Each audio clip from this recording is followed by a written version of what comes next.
할렐루야! 오늘도 새날을 주신 하나님을 찬양합니다. 어제는 거룩한 주일을 통해 우리가 함께 모여 부활의 사건을 경험했다면 이제 오늘부터 시작되는 한 주간 동안은 그 부활 사건이 부활의 신앙이 되어서 그 부활 신앙으로 부활의 사건을 증거하고 믿음으로 승리하는 한 주간이 되어야 할 것입니다. 이 한 주간 그 부활의 신앙으로 승리하는 한 주간이 되시기를 간절히 바랍니다.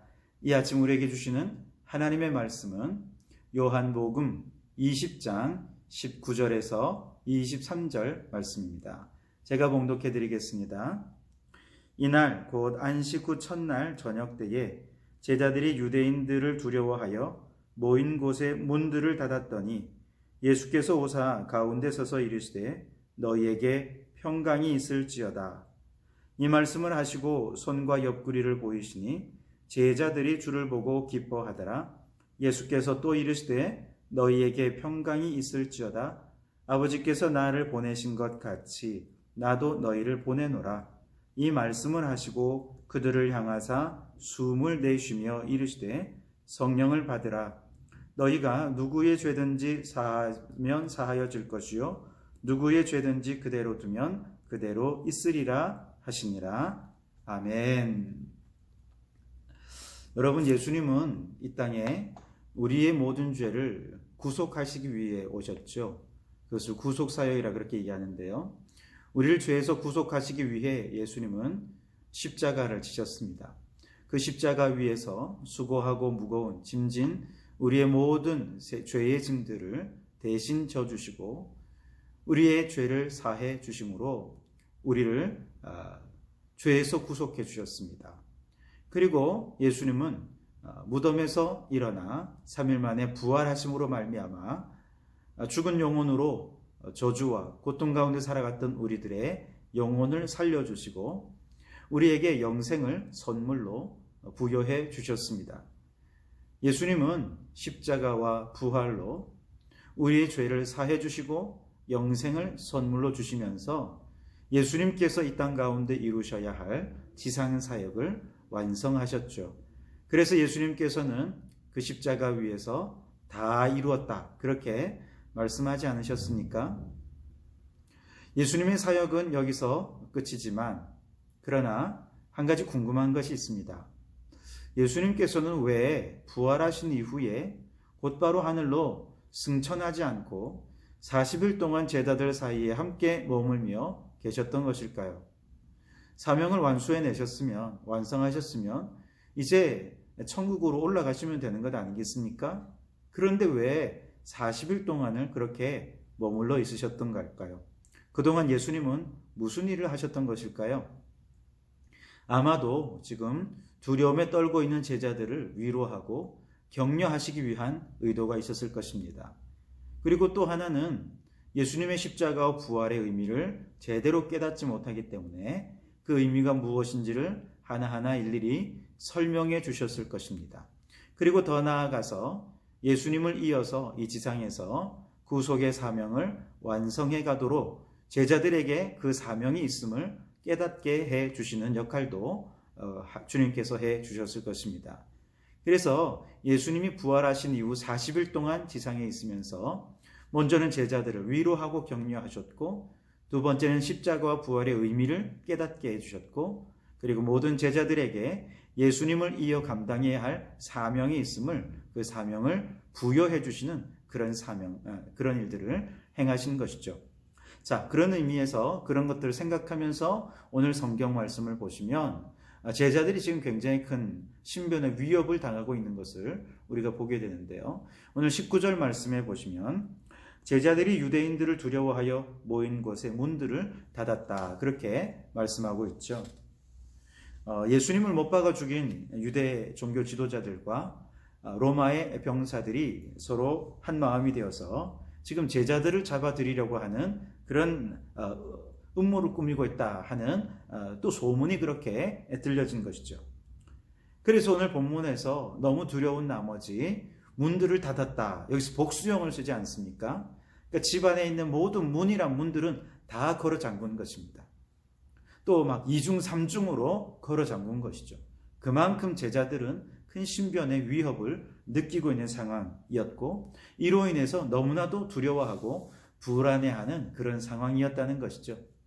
자, 안 그래도 믿고 따르던 스승인 예수님께서 십자가에서 죽으셔서 정말 큰 좌절에 빠져 있는데, 빈 무덤을 보고 돌아온 이후에 제자들에겐 걱정이 더 커졌습니다. 예수님의 시신을 누가 훔쳐갔을까? 누가 가져갔을까?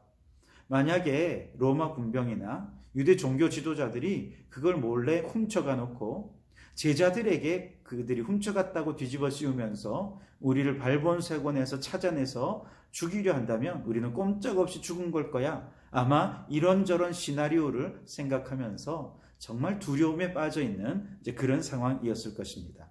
자, 그런데 바로 그런 제자들 사이로 예수님께서 찾아오셨습니다. 문을 꽁꽁 걸어 잠궜는데도 불구하고 예수님께서는 그 부활의 몸으로, 신령한 몸으로 초자연적으로 그 방 안으로 들어오셔서 제자들 사이에 서셨습니다. 그리고 놀라는 제자들에게 이렇게 말씀하시죠. 너희에게 평강이 있을지어다. 이 평강은 21절에서 그리고 또 나중에 도마가 왔을 때 한 번 더 평강을 선포하면서 이 요한복음 20장에서 3번이나 평강을 선포하셨는데요. 그만큼 부활하신 예수님께서 지금 제자들에게 꼭 필요한 것이 바로 이 평강이다 라고 하는 것을 아셨고, 그래서 평강을 이렇게 자주 선포해 주셨던 것이죠. 예수님께서는 말씀드린 대로 십자가로 우리의 죄를 구원해 주셔서 죄의 권세에 대해 승리하셨습니다. 그리고 부활로는 죽음의 권세에 대해 승리하시며 우리에게 영생을 선물로 주신 것이죠.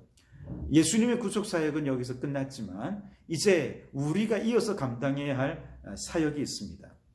그 사역을 감당하려면 먼저 예수님의 십자가 부활의 의미도 알아야 되고, 그 전에 먼저 뭐가 필요합니까? 두려움에 빠져있는 이 제자들이 그 마음속에 주님이 주시는 평강, 세상이 감당할 수 없는, 세상도 알 수 없는 그런 요한복음 14장 27절에서 주시는 그 평강이 지금 제자들에게 그 어느 때보다 절실히 필요한 때였던 거거든요.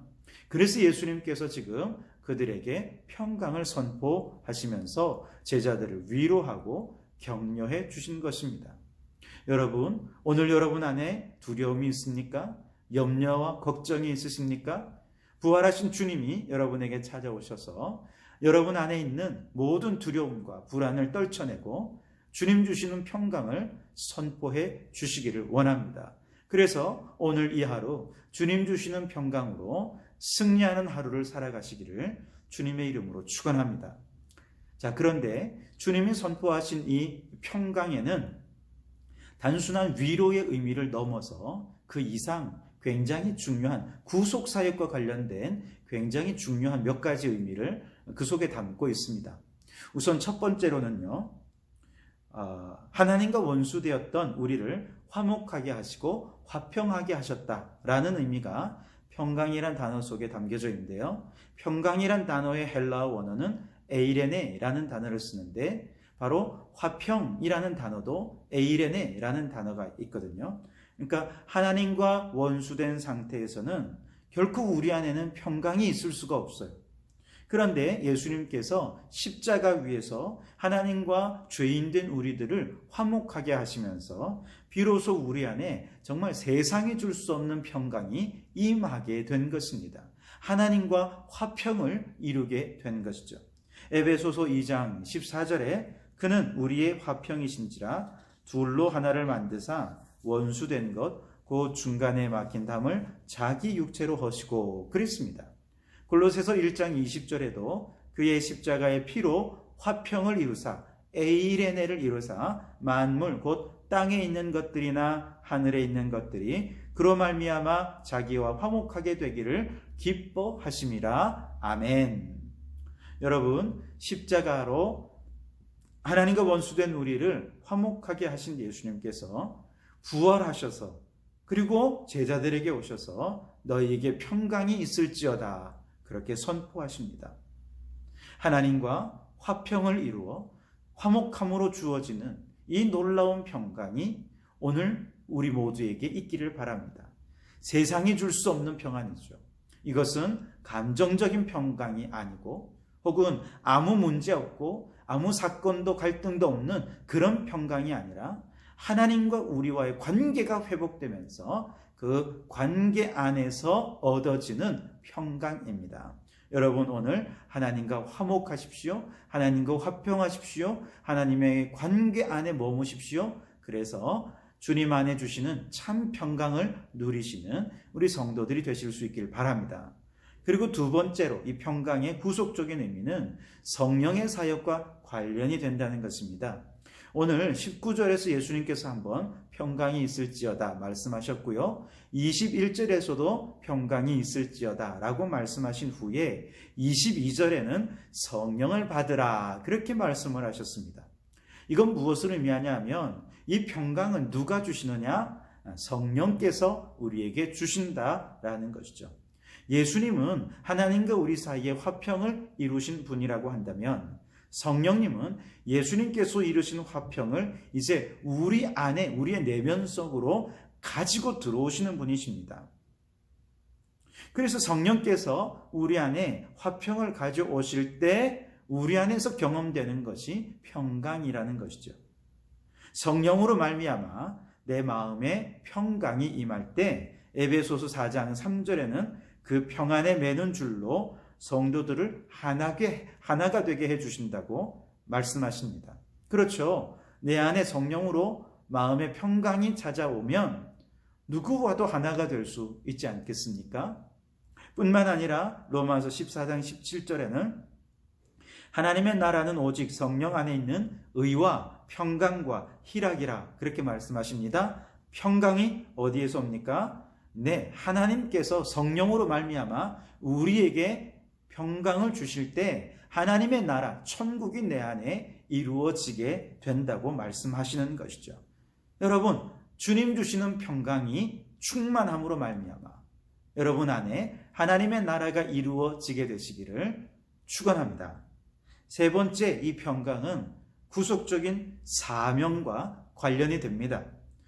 이처럼 세상 속에서 하나님의 나라를 그 마음에 이루어내고 하나됨, 즉 평강을 이 세상 가운데 이루어내는 것, 이것이 이제 우리의 사명이 된다는 것이죠.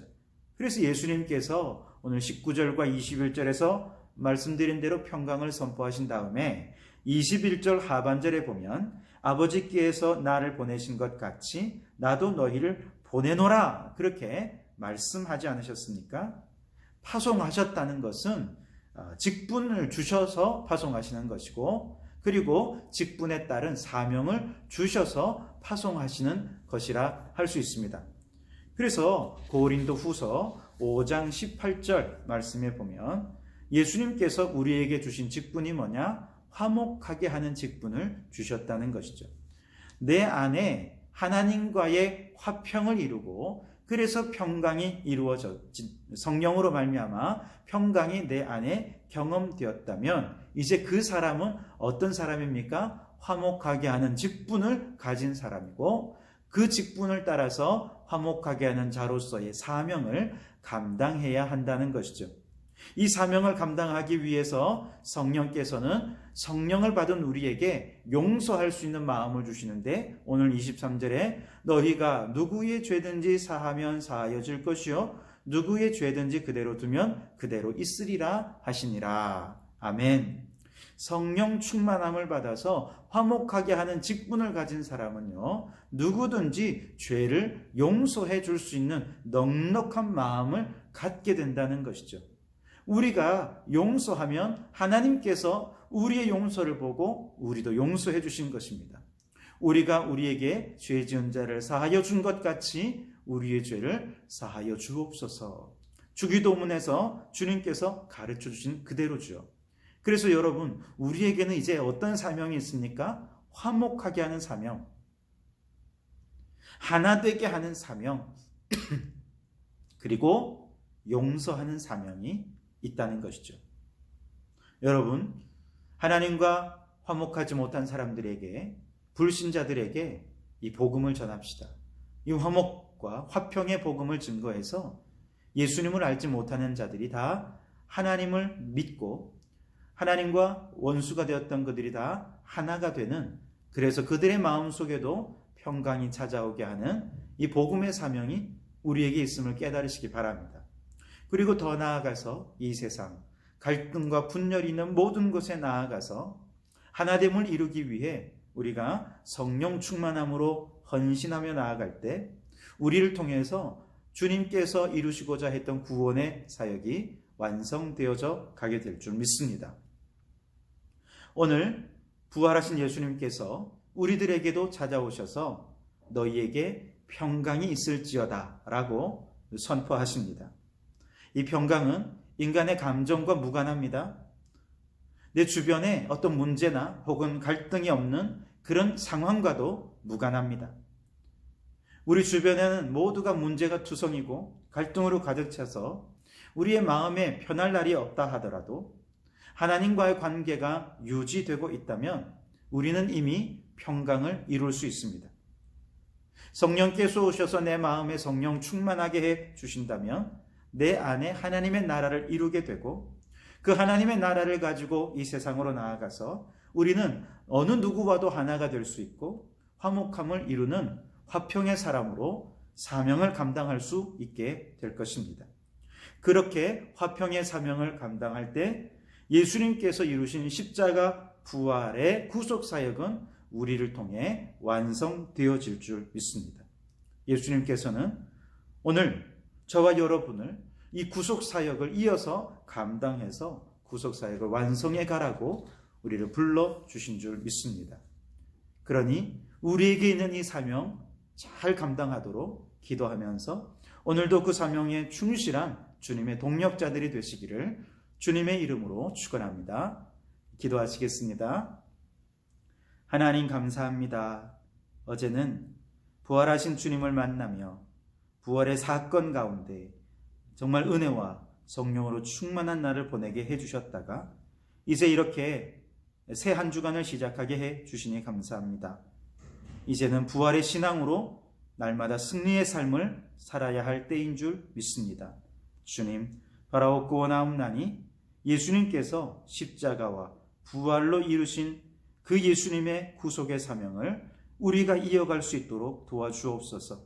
이를 위해 먼저 하나님과 화목하게 해주십시오. 그래서 우리 안에 세상에 없는 평강이 임하게 해 주옵소서. 성령 충만하게 해 주시기를 원합니다.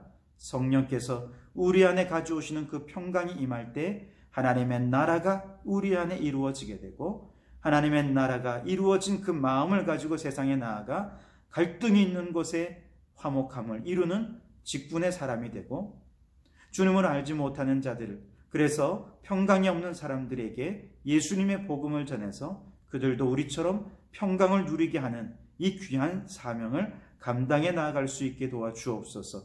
무엇보다 이 세상 가운데서 화평을 모르는 많은 사람들에게 화목하게 하는 이 사명을 잘 감당해서 정말 어디서나 정말 성령으로 하나 되고 성령의 열매를 맺으며 살아가는 사명의 사람들이 되게 해 주옵소서.